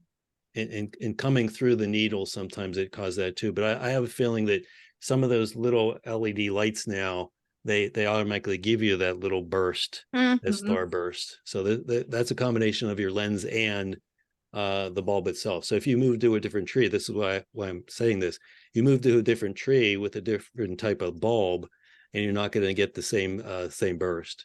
Yeah, no, I can prove it a couple slides down. I like that burst better than the one I'm getting with the real sharp points. It has more of that glow effect. Yeah.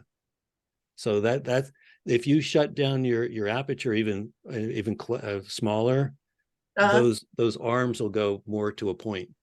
Okay. They will. So that's a combination of the type of bulb and the fact that you didn't close it down as much as I tend to do to get the burst. Okay. And the number of blades in your aperture will determine how many rays you have in that starburst. Yep. Yeah. Because if you get the total bokeh ball, I think I showed you, it starts like a hexagon with my lens. Yeah. And this was just a regular lens. It was my regular the lens I use all the time. It's a 35 to 200. So it's a sliding lens. Yep. Nice. I just like this because the prism showed up. I have no idea how I did this. It was one of those last minute pictures because we were getting ready to meet, and I took this picture and I got the prism effect, and I just thought it was really cool. And you have no idea how it happened, right? Nope. No idea. That's a lens flare. That's a little bit of a lens flare, as what it is, because of that light that you're shooting right into up above. So it's a lens flare, and you might have had a filter on your lens, maybe just a clear filter or something. Might have been just a clear filter. I think it was like, yeah, because I shot this with my macro. So I always protect my lenses with a UV lens on it, just so I don't damage. But I've never seen a lens flare. Well, I shouldn't say never. It doesn't usually prism like that, but that's what it is. You're shooting right into a light. It might be a little bit reflection of something above too. Who knows? Yeah, and all I did was I enhanced the contrast a little bit to make the ornament pop out a little bit more. It was a little bit darker. I'd probably pop it even a couple steps brighter. A couple more. Yeah, okay. And that's where you'd mask it. So you're only affecting the bulb. The bulb. Okay. Yeah. So because I was afraid if I did it too much, I'd lose my prism. Yes. So mask it, only affect the bulb itself, and then you can bring it up a couple steps brighter. Yep. Okay. Good. Do you use masks at all? No, I haven't played with it, but I have to. So I'm watching my time. I gotta watch my time. Hopefully I'll be able to show you that. And this you're laying on the ground. Is this the one you're talking about right here? Yeah. No, this was I actually put the camera on the ground. I got as far away from the orchid overhang as I could, and I wound up putting the camera actually on the ground, and that was the real result. That's the one I took. That's the one I took yesterday afternoon. Oh, Betsy, you laid on the ground. That's right, Betsy. I laid on the ground. Yep. Yeah, it's kind of just a cool concept that all these lights are there and everybody just walks through. Everybody walks underneath it and tries to shoot it from the side. Yeah. Yeah. That's making me dizzy though. It's making me dizzy. Yeah. If you could get the whole circle top and bottom, that's the only thing you couldn't. I couldn't get far enough away from it. I was it was all the way, and the only thing I could think of maybe would be like a wide angle. That was the only thing I didn't try with this one. Yeah. Would be the wide angle, but I was getting a lot of the building the rails up above in the skylight above the orchid, so it was I was getting that to come through, so I was kind of cropping it down a little bit. But the top and the bottom, it was just I couldn't get any further away from it. Right, and that if you had a wider angle lens, that would finish off that circle. You know what I mean? Right. Yeah, I know what you mean. If I didn't have a wide enough lens, I'd be real frustrated. I'd try to get farther, and you just can't. You can't. No. You could take two, slide it, take one, slide it, and take the other one, and see if you can composite it in Photoshop. And just to get a little more of the edge, top, and bottom, you might be able to do that. And who knows, AI might be able to finish it off for you now. Okay. Might be able to uncrop it and fill that with AI. Who knows? Okay. But that would be cheating. Lori? Hi. I just threw my pictures in because I forgot about until the last minute, so I didn't edit anything. So it's just straight out of camera. This was F11, and I did get some starbursts. Yeah, you got a lot of starbursts. That's cool. And but there's no people in there. When I was shooting it, it was full of people, and I was hand holding. I couldn't get any starbursts because I was wobbling all over the place. Well, and I told them all to go home, and then I put my camera on a tripod, and then I have Olympus so I can see it as it produces. It's so I did a lot of trial and error, because if you let it go too far, then it gets totally blown out. You have to keep an eye out. Sort of like when you do the fireworks, like I'm gonna do one more firework, and then I blew it out. Yeah, I know what you mean. Okay, I remember a friend of mine was using it with fireworks on her Olympus. Yep, but you got all the sparkles. Yep, and those were changing too. Yes. So I don't know how that affects these settings or not, but you might get a couple different effects in there as it's changing, because it was moving and all that other stuff was going on in there. Yeah, some of them were pink and white, remind me of like Valentine's Day. I have a lot of them. I just quickly grabbed something at the last minute. I'm not sure about that far back thing, if I just want to make it all black or just leave it there, the opening on the end. I would leave it. I don't think I'd make it black. Okay. I don't think I'd make it black because that would look like a black door at the end. I need something at the end, and that's why I said there's no people in here. This would look better with people. Well, I did have my boyfriend go in it, and he ghosted a little bit. Yeah. I'm still thinking about that. So when you're in the gardens, don't wait for people to leave your shot all the time. Take your shots, especially in the daylight in the gardens at Longwood. It gives everything more scale. A person, it will give scale.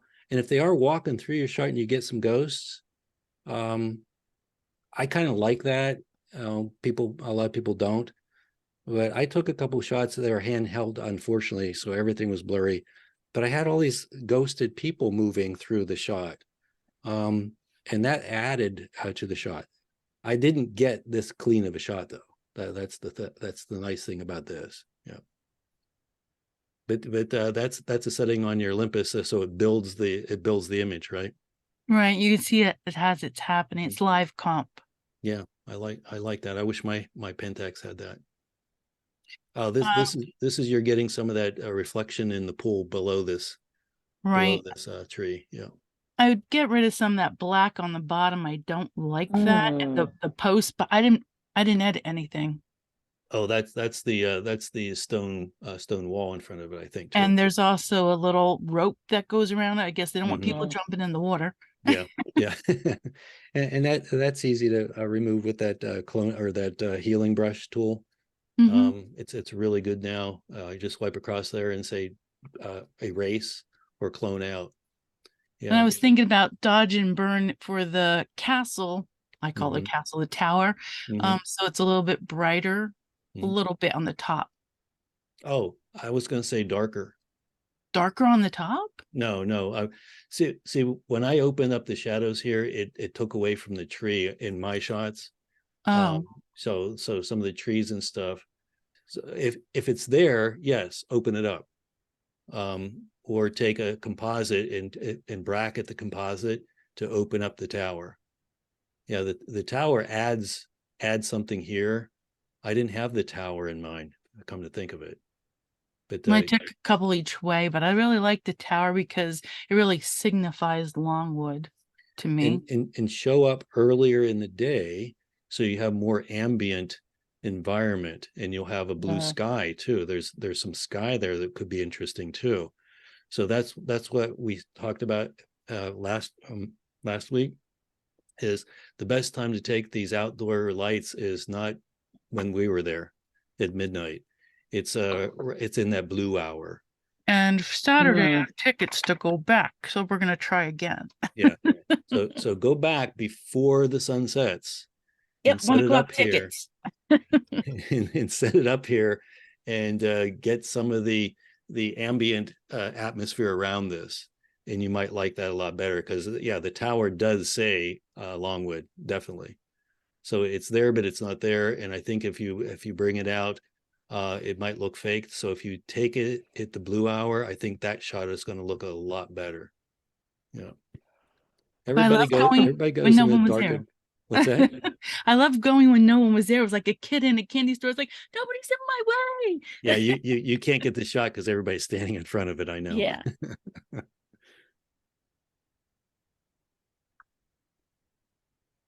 And this is where is oh, I know where the tree is. Like the middle square, there was one tree by itself. Yeah, that's called the cow field Cow or whatever pasture? it's called. Cow pasture. That's where they used to graze the cows. Yep. So that's what that's called. And Seriously? What? Yes. Seriously? Oh. Yeah, Yes. seriously. That's why they call it the cow pasture, the cow. Cow pasture is walk what or it's called. something. So they used to have cows there in the old days. Yep. And nobody walks in the middle of that place. Everybody walks around the walkway. Nobody goes onto the grass. I shouldn't tell everybody to do this, but stand in the middle and look around. And there's some really good shots, especially in the fall. The spring, when those trees along the walkway are in bloom. Well, I did walk on the grass because some of the other lights were blocking other lights, and it was chopping things in half. So Sometimes they have either planned or pop-up luminaries. And one year they filled the cow pasture with luminaries, and that was pretty cool. Oh. Yeah, that is actually the name of that area. It's the cow pasture. Yeah. So I was on F18 with this one, so I got a little starburst out of that little stick in the middle. Yeah. Crop down some of the black. You don't need as much black, so crop down from the top, in from the left-hand side, and bring our focus more to just the tree. This again is where that blue hour would have helped this shot, because you have all that sky up there through the trees. You would have more of the trees themselves. It would have said Longwood. So the dark of night isn't really doing anything for us here. If you would have showed up, if we would have gone out there an hour earlier, you had that gorgeous orange crescent moon behind that. There was a crescent moon that set right when we started our shoot. Yeah, and it set so fast, but it was in the west, and it was really a bright crescent moon. But You'll have another one on Saturday. I like how you got the starburst and this nice, clear, crisp lights on that tree. Thanks. And I think Cheryl, you were talking. Somebody was talking about if there's a bit of breeze, those lights are moving too. So take that into account, because you wouldn't get that crisp if there was some breeze. Yeah. I think Brian, are you the last one in the shoot here? I think I am. Okay. Because I'm watching my time. It's already 20 till. Yeah. Well, I won't take too long. So this was sort of unplanned. To be honest, there was so much going on. I didn't realize that this tree was revolving. So I took this picture with, well, Well, first of all, let me start by saying I purposely challenged myself by bringing a prime lens. I have a 70 to 200 2.8. I probably would have gotten much better shots. I certainly could have taken the same shots from further away, but I'm like, you know what? I will bring, for this particular camera, I don't have a 50 and I don't have an 18, so I brought my 35. So it presented some challenges because I made the mistake of getting too close to my subject, and I have such a big sensor. I could have been twice as far away and cropped, and my lens wouldn't have been in a reflective surface like a mirrored tree ornament. So a lot of what I did ended up on the cutting room floor because almost every single reflective surface, I was so close to it, either me or my gear appeared in the shot. So but this really works. I mean, this just painted. I really like this shot. I like the top too. And this, yeah, thanks. How much processing did you do on this? Maybe 30 seconds worth. I think did you open anything up, or let's see, I use Capture One. Let me just go into my output location. Let's see. So this, did you bring down the highlights on the tree at all, or bring up the shadows? yes, that last one. Okay. So this is, believe it or not, this is a f/16, 30 seconds, and I did several. I did f/8, but that was only 17 seconds, and I think another member said that it really didn't capture the rotation. The arcs were much shorter. Yeah, that was the perfect time for this. Yeah, it really made a piece of art out of that tree. I like that a lot. Yeah, and thank you. And the green ones on top, they don't even look like they're part of the tree. They look like sparks that are about to shoot out. Yeah, I know. And when you're standing there, it doesn't look like it's moving, not that fast, obviously. No. It just takes a second, 2 seconds, 3 seconds to start getting that swirl. Yeah. I think you're the one that turned around and said, check this out. I think when you did that, because you didn't realize it was moving. No. It was a real surprise. My camera was a little cold, so it took, I don't know, maybe 10 seconds for the finished image to resolve, but it was a pleasant surprise. Nice. All right. Yeah. So you challenge yourself by bringing one lens to the one in a lifetime photo shoot at Longwood. Okay.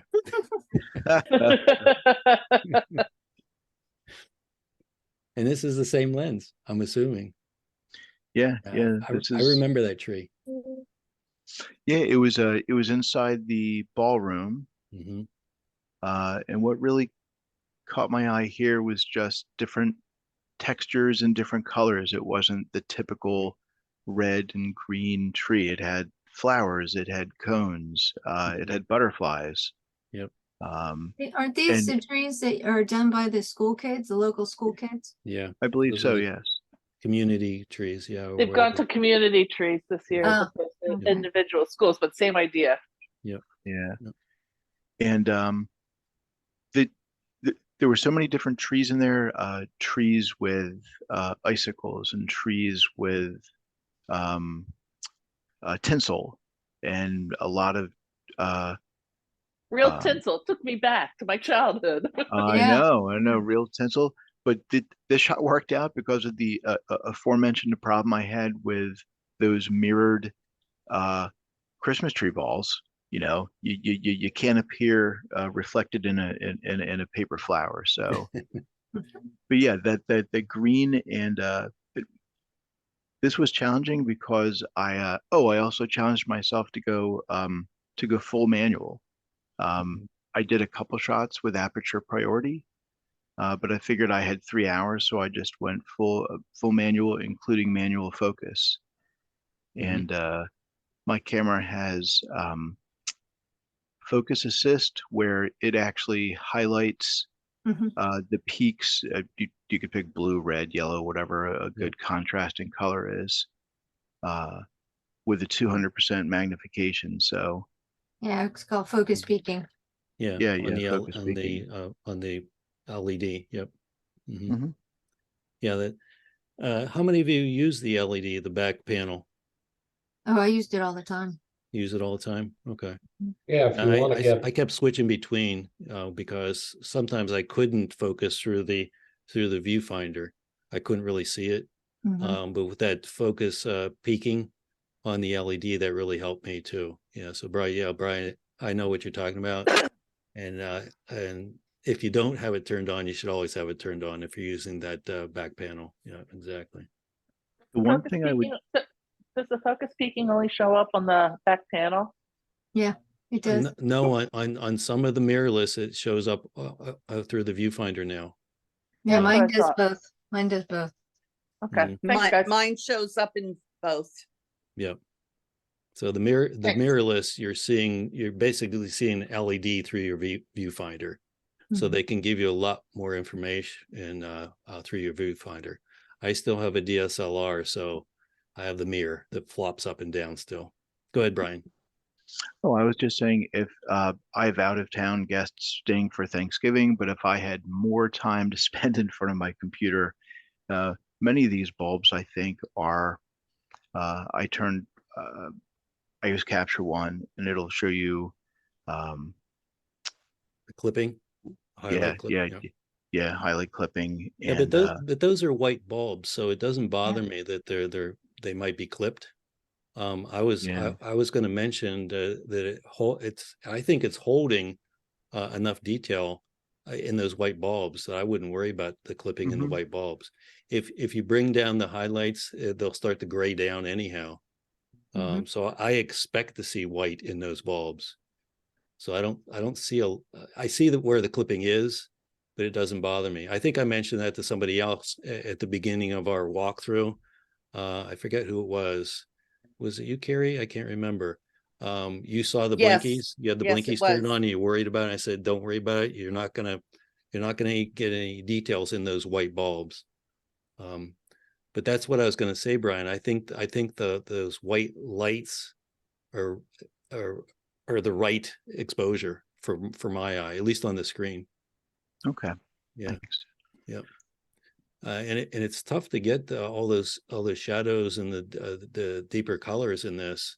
I don't know how much processing you did in this to bring out the foliage in the background, but when I was shooting this, I didn't get any detail in the background. I was just sort of running through. So yeah, I wouldn't worry about the white bulbs. Personally, I don't know. Play with it, see if you get some detail in there. You know. Nice. Oh, wait a minute. We get 3. So I was experimenting with different color filters with black and white. So this tree had very deep green and deep red ornaments, sort of in clusters, and this caught my eye. Just the combination of matte and mirrored, sort of in the same cluster. But I'm like, you know what? Half of the pictures I took are a green tree with red and green ornaments. So I switched it over to Acros. I use Capture One, and it has, I guess you could call them film simulations. So I went with a Fuji film simulation for Acros. But then you could apply different filters, and there was a very striking difference between applying, say, a yellow filter and a red filter. So this is applying a red number 2 filter to the black and white image. When I looked at this, I saw the red. Maybe because I saw so many red ornaments, but I saw the red, the darker colors. Yeah. Yeah, And I wouldn't have thought about turning all that color into black and white, but you can get some, we talked about that earlier, get some really interesting stuff, taking the color out. Because now we're seeing just the shapes, we're seeing the textures. Especially on this tree, because there's the red and the green balls that were on all those stalks really didn't stand out very well against the back of the tree. The tree competed with these when you tried to photograph them in color. Yep. All right. I think that's the end. I knew Brian was gonna have to wait. Thanks for waiting, guys. Anything else that you want to comment? We only have 10 minutes. Yikes. Let me see if I can close this down. I do have Lightroom up, so I'm just going to show you a couple things since we're running up against 8 o'clock here. This you've done this, you've seen this, but what I want to do is stress that don't throw away washed out images if you're shooting in RAW. So this is an original over here, and just with some processing, there's lots of color in that white light. So these are the settings over here. Took the highlights the whole way down. I think Dawn, you said you did that with one of yours. So you don't usually do this, but if I take these highlights the whole way down to -100, that's where the color's coming in. So that's where we had it, slide it down. And that's why you shoot in RAW, because that would have been a throwaway because it was just all white light, but there's tons of color in a lot of your highlights. If you don't clip the highlights, you can bring back a lot of color just by bringing down those highlights, using some dehaze. The dehaze slider will accentuate color. This slider right there, especially with fall foliage. If I push it over here, it almost looks like I'm saturating those colors. I can do that here because the background's totally black, but you wouldn't push the dehaze that far in a landscape image. But that's the reason I brought this up, just to say there's a lot more color in this image than you see in the back of your camera. This is another one right here. This is the original right there. It doesn't look like anything, but I brought this up just to show you again that there's tons of color in this. This is that revolving tree with a 200 almost up close to it. So, again, bring down the highlights, maybe push the saturation. Actually, the saturation is -4. It was almost too much there. All right. There's my image with people. So don't just do these shots without people. If I would have had it on a tripod, it would have been straighter. But I think having some ghosted legs and people in there adds to that shot. Without it, it's kind of sterile. But with some people in there, you're getting all these nice shadows and textures inside that empty area in the middle of that tunnel. All right. That's the reason I brought that. Bokeh balls happen in front of your subject also. So this is shooting through one of those trees on the lawn and focusing on the background. So those bulbs I'm shooting through those bulbs. I didn't mention that before, but you've probably seen that. And opening up the shadows of the background here too. So you get almost on top of the balls, the bulbs in front of your subject, and you get those bokeh balls or those orbs of light in front of your subject. I think I have another one here. It's similar. All right. And there's a person in there walking in the background. When I open it up here, I'm getting the wires too. So that's the problem with opening up the shadows here. But without opening up the shadows, you just get the tree and you get those orbs in front of the subject. Wow. That's the reason I brought that up, is to show you that, it's not always the out of focus in the background. It's the out of focus near your lens a lot of times too, especially with these lights. This is really pushing it, opening it up, opening up the shadows. When you do open up the shadow, so I do zoom in, there is a lot of grain and noise in here. I would right click on this, take it into Topaz Labs, and smooth out a lot of that grain. So I do have an option that I did that with, and it really did clean up, and it's usable without all that noise. So opening up the shadows really does open up the noise, but there's lots of denoise filters out there and packages, and I use Topaz Labs. I know a lot of people prefer other denoise packages, but it does a good job. So again, there's people here. There's in silhouette, and they're out of focus because they are moving. This is 1/10 of a second exposure because I'm exposing for the lights. But by opening it up, I'm also opening up the lights, so I get a lot more light in the conservatory in the background. It's there, it's in the shadows. But if I would look at this in the back of my camera, I'd be like, it's underexposed. And it is underexposed on purpose so that I can keep the color in those lights. If I would open it up in camera, I would have lost a lot of the color in the lights. They would have gone, more white and overexposed. I don't think I need to show you much more. Looking for. Now, Don, you would have focus stacked a lot of this, right? And I don't have that built into my camera. So I do have people here too. So there are people walking through this. This is before they close. So that's where all these ghosted images in the background are happening. I did have a couple where the people were sitting and they were still a little bit out of focus because they were moving, because this is a 4-second shot. So that if I would have shot this on a longer exposure, they could have disappeared completely back there. But I did want to have some people in these shots, so they're ghosted in the background. So this is opening things up so I can see the benches and everything else out there. Let's see if there's another one similar to that. Oh, this is your screenshots. I was going to play with your screenshots, but we don't have time to play with the screenshots.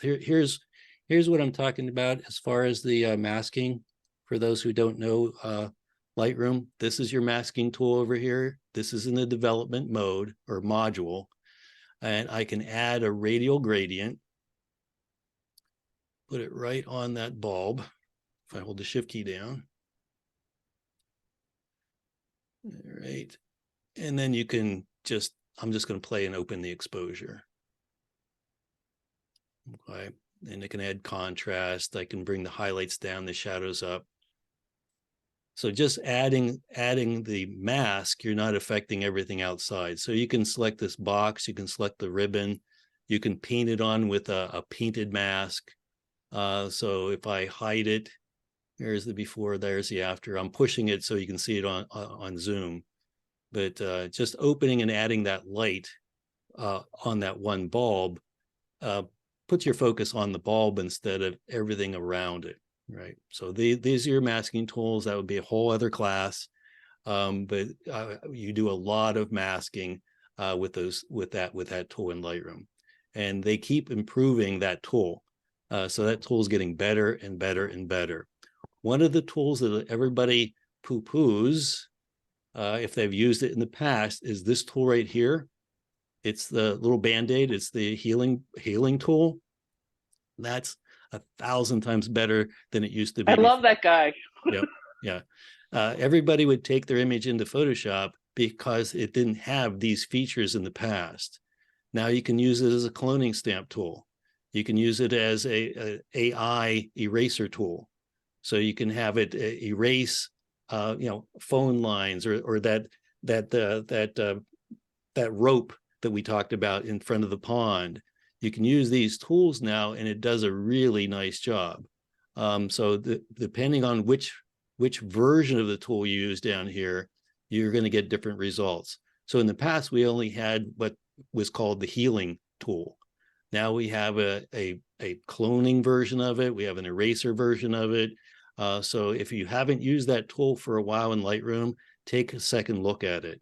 because it's much, much better than it used to be. And there's a lot of AI built in these tools now where it's doing a lot of the work for you. Okay, so that's a tool. If you haven't used it in a couple generations of Lightroom, take a second look at it. Also with the masking tool, take a second look at it, because there's all kinds of masking techniques you can do inside of Photoshop where you don't have to take it into Lightroom. You don't have to take it into Photoshop anymore. I probably do 95 or more % of my retouching in Lightroom. I don't have to go into Photoshop hardly at all anymore, right? But that's something that I would do with this, is just open up this part of it to give us more of that red and more light in that ribbon right there, right? And why did I bring this up? I don't know. Oh, this is where I said, there's my foggy windows. Okay. I didn't walk down there to shoot from the outside. We can't shoot from the outside of that window anymore because it's under construction, but there's foggy windows that we can shoot through. And that's what I wanted to do. And I didn't walk down that hall. Now this does have a mask to lighten up the bottom. You can see where the mask is when I hover over it. So without that mask, that's a little bit darker on the bottom. So I just mask it out and push the exposure just a little bit at the bottom there. So if you use just the basic tools, those are global. But when you really want to work your image, you get into the local adjustments, which would be your masking tools, your retouching tools, those kind of things. Remember, the cropping tool is what we use all the time. And the cropping tool isn't just to remove areas, right? You can also straighten. So this is where you can, rotate a little bit to straighten. And you have the angle tool right here. And the angle tool, if this is the vertical you want to straighten to, you just drag it down. It'll rotate it those slight degrees. So that's what that little level tool is over there. We did a Lightroom class a while back. So we went through all these tools and we talked about them and the masking techniques and so forth. So let me escape out of that. All right. I wasn't really going to do a whole lot in Lightroom, but this is one thing I did want to show you, because I didn't have a sample of this, and I didn't mention this in our previous session, to shoot through lights and shoot through the green and shoot through some of the flowers and things like that. That's a technique you use all the time in the daylight, but if you use it at night and you shoot through the lights, you get these orbs and these globes. And I didn't get enough of them here, but you get the idea. All right. Okay, let me stop my share. All right, hopefully this helped. Like I said, it wasn't going to be a critique. It was going to be more of a sharing. And you guys added a lot to this class, or this session. Just how you work, what you were thinking. There's no right or wrong. There's no rules. Especially when you're doing some of these techniques with the zooms and the blurs and the rotation and the lens babies, and there's so many approaches. Like Brian said, he challenged himself. He didn't bring all his lenses, and he ran into some problems. Anybody else want to share before we shut this down? Now you will get. Is Tim still with us? I think Tim's still with us. You will get an evaluation. Give me your feedback. Give us your feedback. What we could change, what we could do better with these workshops, with these photo ops. What would you like to see added to the schedule? Also, any ideas?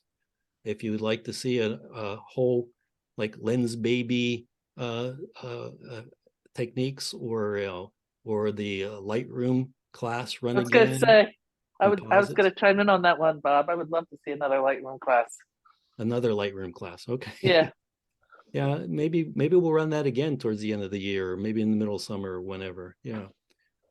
Because that's something that a lot of people need, some more techniques. If we don't run it, is Tim still listening? Hopefully it's not. go to adobe.com. Okay, go to their university, go to their techniques. Some of them are, a read, most of them are videos. Go to the new features of Lightroom. They're constantly adding more features. And then come into the class. Then sign up for us. I really appreciate what you shared. And now when I go back down, now I know what to shoot and how to shoot it. Yeah. I saw some other angles that I wasn't aware of. I got to go back to that retro room. I didn't even walk back there. So cool. Yeah. Emerson, I think she ran the last Zoom meeting. She told me I have to go back there, and I never went back there.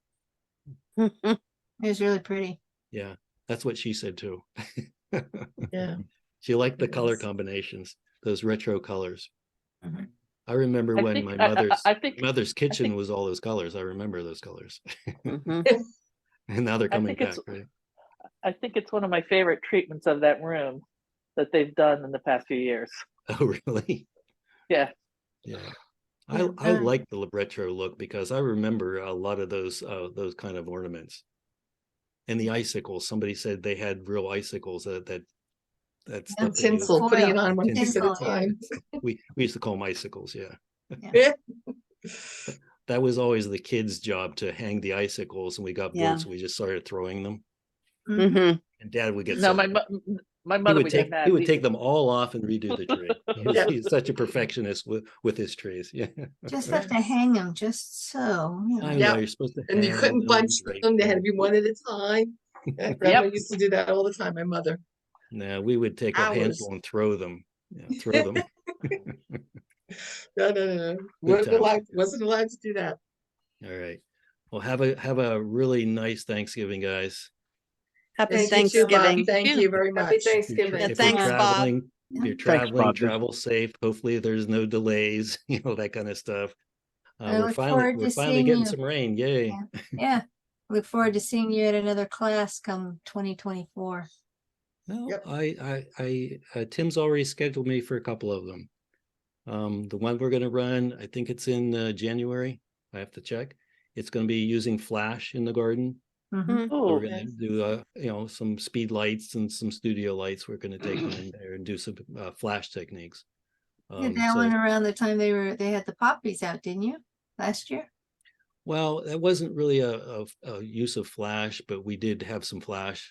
Some people had some lights in there. That was under glass, wasn't it? Yeah, under glass. Yes.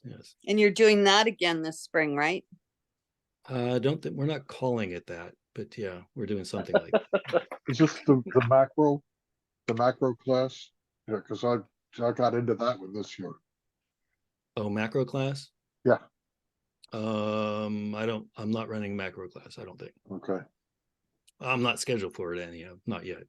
I'm not the only instructor. There's lots of instructors. Just as good, if not better than me. So, and I'm sure Are they planning on doing a early morning the spring tulip? we're going to do a morning light class. I'm sure they'll do a tulip class or the spring bloom class. I'm sure they will. Yeah. Tim's listening, so he's the one that scheduled it all. That and the blue Well, poppies. thank you, Bob. I want that Thank to come you. back.